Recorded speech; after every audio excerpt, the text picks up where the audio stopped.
Subscribe and share my channel Sudarsana. ఓం శ్రీకృష్ణ పరబ్రహ్మణే నమః. శ్రీ గురుభ్యో నమః. శ్రీమద్భగవద్గీత 18వ అధ్యాయము మోక్ష సన్యాస యోగము 75వ శ్లోకము. సంజయ ఉవాచ వ్యాస ప్రసాదాచ్రుతవానేతద్గుహ్యతమం పరం యోగం యోగేశ్వరాత్ కృష్ణాత్ సాక్షాత్ కథయత స్వయం. వ్యాసప్రసాద శ్రుతవా నేతద్గుహ్యతమం పరం యోగం యోగేశ్వరాత్ కృష్ణ సాక్షాత్ కథయత స్వయం. వ్యాసప్రసాదాచ్రుతవా నేతద్గుహ్యతమం పరం యోగం యోగేశ్వరాత్ కృష్ణ సాక్షాత్ కథయత స్వయం.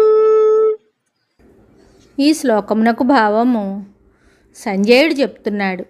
శ్రీ వేదవ్యాస మహర్షి యొక్క అనుగ్రహము వలన నేను అతి రహస్యమైనదియు మిగుల శ్రేష్టమైనదియు అగు ఈ యోగశాస్త్రమును స్వయముగానే అర్జునునకు చెప్పుచున్న యోగేశ్వరుడగు శ్రీకృష్ణుని వలన ప్రత్యక్షముగా వింటిని. ఈ గీతాశాస్త్రమును గురించి యోగం అని ఇక్కడ చెప్పబడింది. యోగమనగా కలుపునది, జీవుని పరమాత్మతో ఐక్యపరుచునది అని అర్థము. ఈ గీతోపదేశము అట్టిదే కాబట్టి ఇది యోగమనబడింది. మరియు ఇది పరమరహస్యమైనదియు సర్వోత్కృష్టమైనదియు ఇక్కడ చెప్పబడింది. కావున ముముక్షువులకు అవశ్యము ఉపాధేయమై ఒప్పుచున్నది. యోగేశ్వరాత్ యోగమునకు ప్రభువు యోగేశ్వరుడు. యోగమును గురించి సంపూర్ణముగా ఎరిగినవాడు శ్రీకృష్ణ పరమాత్మ.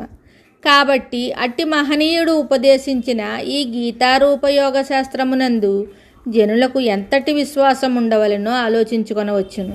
సాక్షాత్ శ్రీ వ్యాసుల అనుగ్రహము చేత గీతాశాస్త్రమును ప్రత్యక్షముగా తాను వినగలిగితనని సంజయుడు చెప్తున్నాడు. శ్రీ వ్యాస మహర్షి సంజయునకు దూరశ్రవణ దూరదర్శన శక్తిని ఇచ్చినందువలన రణరంగమున జరిగిన ఈ సంవాదమును ఇంటి వద్ద నుండి అతడు వినగలిగాను, చూడగలిగాను. కావున సంజయుడు ధృతరాష్ట్రునకు చెప్పినది ప్రత్యక్ష ప్రమాణమే అయి ఉన్నది.